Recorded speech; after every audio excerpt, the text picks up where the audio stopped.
వాళ్లతో గుసగుసలాడుతూ ఉన్నాయి. రాత్రి పగలు చుక్కలు చందమామ ఎన్నెన్నో కబుర్లు చెప్తున్నాయి. ప్రతి జంతువు ఆయన్ని పలకరిస్తూ ఉంది.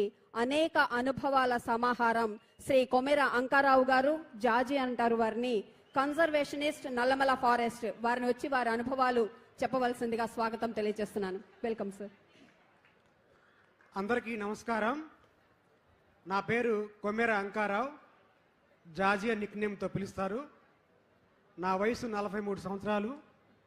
నా 11వ ఏట అడవుల్లోకి వెళ్ళిపోయాను. నల్లమల్ల అడవిలో సుమారుగా ఇప్పటిదాకా 2 లక్షల ఎకరాల్లో ఉన్న ప్లాస్టిక్ వ్యర్థాలు మొత్తం ఏరి పడేసి బయట పడేశాను. తర్వాత ఇప్పటిదాకా కొన్ని కోట్ల విత్తన బంతులు నల్లమల్ల అడవిలో చల్లాను.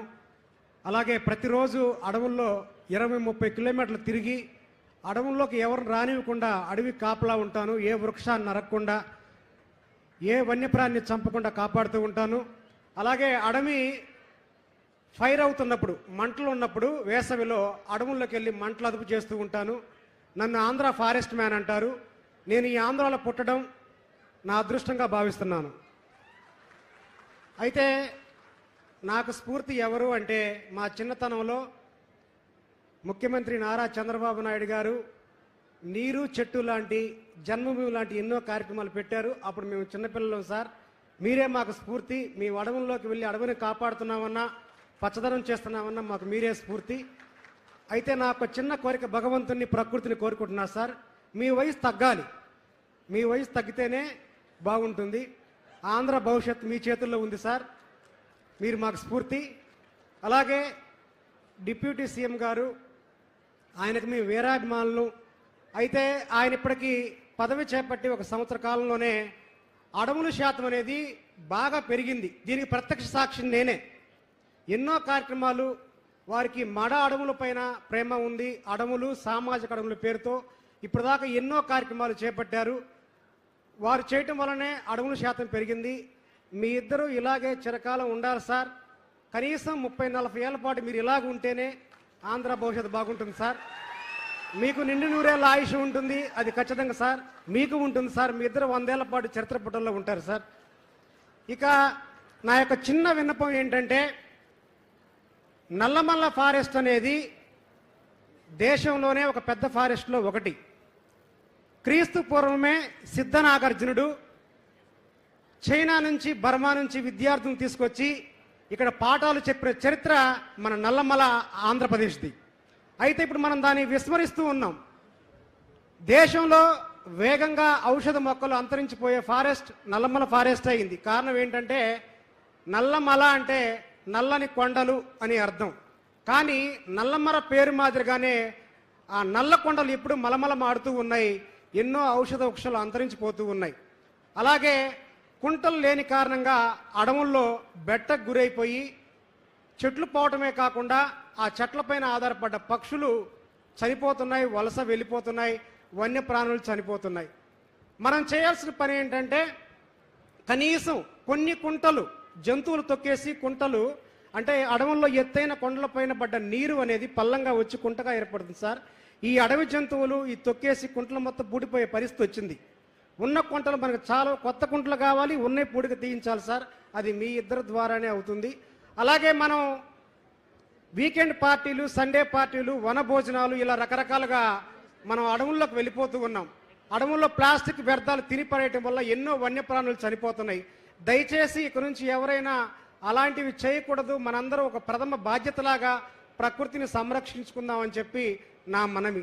అలాగే విత్తనాలే విత్తములు, విత్తనాలే ధనం అనే ఉద్దేశంతో మన తెలుగు రాష్ట్రాల్లో 5,000 రకాల మొక్కలు ఉన్నాయి సార్.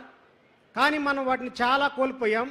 ఒక చెట్టుకి 1000 కాయలు కాస్తే 1000 కాయలు ఆ విత్తనాల ద్వారా విత్తన బంతులు తయారు చేసి మనం 1000 వృక్షాలను మనం మొలిపించవచ్చు సార్.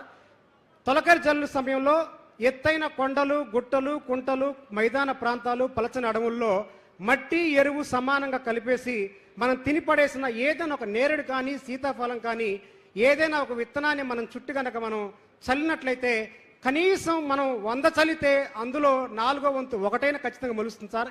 ఇలా మనం కొన్ని కోట్ల విత్తన బంతులు, ఎలాంటి శ్రమ ఉండదు, బడ్జెట్ కూడా తక్కువ, అలా చేయటం ద్వారా వేగవంతంగా మనం అడవుల్ని వృద్ధి చేసుకోవచ్చు. ఈ విత్తనాలే విత్తములుగా మనం కాపాడుకోవాలని చెప్పి నా యొక్క చిన్న మనవి. అలాగే సార్, నల్లమల్ల అడవి దేశంలోని ఎక్కువ కాలుతున్న అడవి. ఎందుకంటే వేసవి కాలంలో గొర్రెల కాపర్లు అవగాహన లోపం వల్ల కొత్త గడ్డి రావాలి అనే ఉద్దేశంలో ఎత్తైన కొండలకు ఎక్కేసి మంట పెడుతూ ఉంటారు మండు వేసవిలో. అవి తగలబడుతున్నాయి సార్. ఈ తగలబడటం వల్ల ఎన్నో రకాల ఔషధ వృక్షాలు కాలిపోవటమే కాకుండా ఆ వృక్షాల పైన పక్షి గూళ్ళు, చెట్టు తొర్రల్లో ఉన్న గుడ్డులు, అలాగే ఈ వృక్షాల మీద ఆధారపడ్డ కొండ ముచ్చులు, అడవి కోతులు, అలాగే దొచ్చుల్లో ఉండేవి అడవి తాబేళ్లు, ఇవన్నీ కూడా చనిపోతున్నాయి సార్. దయచేసి ఒక బాధ్యతగా ప్రజల అభ్యర్థన, గ్రామాల్లో దీని ఒక ప్రచారం లాగా, ఉన్న గడ్డి తగలబెడితే కొత్త గడ్డి రాదు, గడ్డి ఎలాగైనా మొలుస్తుంది, తొలకరి జల్లు ఉద్దేశమే గడ్డి మొలవటం అనే కార్యక్రమాన్ని ప్రచారం చేసి అదొకటి కూడా ఆపేయాల్సిన అవసరం ఉంది సార్. అలాగే ప్రతి గ్రామాల్లో కూడా నర్సరీలు మనం ఏర్పాటు చేయాలి సార్. ఒక మండలంలో 15 గ్రామాలు ఉంటే 15 గ్రామాల్లో కూడా నర్సరీలు ఏర్పాటు చేయాలి.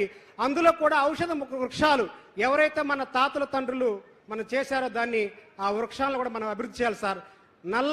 నల్ల ఉమ్మెత్త, తెల్ల జిల్లెడు లాంటి ఎన్నో చెట్లని మనం ఆదరించాలి సార్. మరొక విషయం సార్, ఎవరికైనా సరే ప్రకృతి ప్రేమ కలగాలంటే ప్రకృతిని నిశితంగా పరిశీలించాలి సూక్ష్మ కోణంలో. ఎంత అద్భుతం అంటే ప్రకృతి అంటే, రేల చెట్టు అనే ఒక చెట్టు ఉంటుంది సార్. దీన్ని సంస్కృతంలో ఆరగ్వద అంటారు. రేల చెట్టుకి ఎప్పుడైతే పువ్వు పూస్తుందో ఖచ్చితంగా 45 రోజులు లెక్క పెట్టుకోండి, వర్షం గ్యారంటీగా పడుతుంది. పూర్వకాలంలో రైతులు రేల చెట్టును చూసి పత్తి విత్తనాలు తెచ్చుకునేవాళ్ళు. అలాగే నేను ఒకరోజు అడవిలో వెళ్తున్నప్పుడు ఒక శతాధిక వృద్ధుడు కూర్చొని ఉన్నాడు. అబ్బా ఏ ఎండలు మనవడా అన్నాడు. తాత వర్షం ఎప్పుడు పడుతుందంటే దగ్గరలో మోదుగు చెట్టు ఉందా అన్నాడు.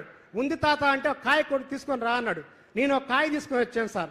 తీసుకురాగానే ఆయన కాయని చీల్చాడు. కాయలో ఒకే ఒక విత్తనం ఉంటుంది సార్, 3 పార్ట్లుగా ఉంటుంది. ఆయన చీల్చి ఖచ్చితంగా వర్షం 15 రోజుల్లో పడిద్ది అన్నాడు. ఖచ్చితంగా 15 రోజుల్లో వర్షం పడింది సార్. ఎలా చెప్పావు తాత అంటే ఆయన చెప్పింది, రేల చెట్టుని మోదుగు చెట్టుని మనం చీల్చినప్పుడు విత్తనం కింద భాగంలో ఉంటే 45 రోజుల్లో వర్షం పడుతుంది, విత్తనం మధ్య భాగంలో ఉంటే 30 రోజుల్లో వర్షం పడుతుంది, విత్తనం పై భాగంలో ఉంటే 15 రోజుల్లో వర్షం పడుతుంది అని చెప్పాడు సార్. ఏ శాస్త్రవేత్త కూడా లేదు సార్. అలాంటి ఎంతో మంది వృద్ధులు చనిపోయారు సార్.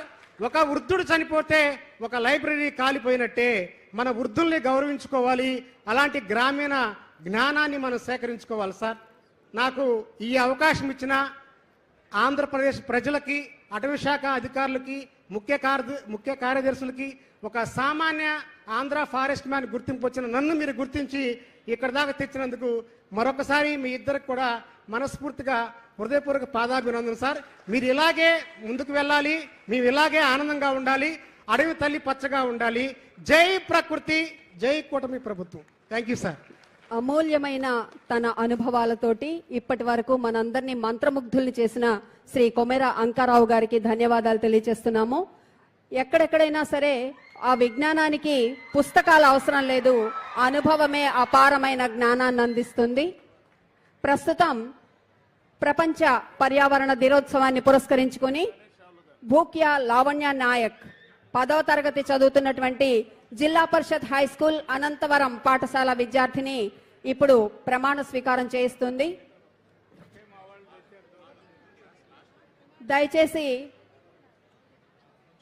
దయచేసి అందరం లేచి నిలబడదాము.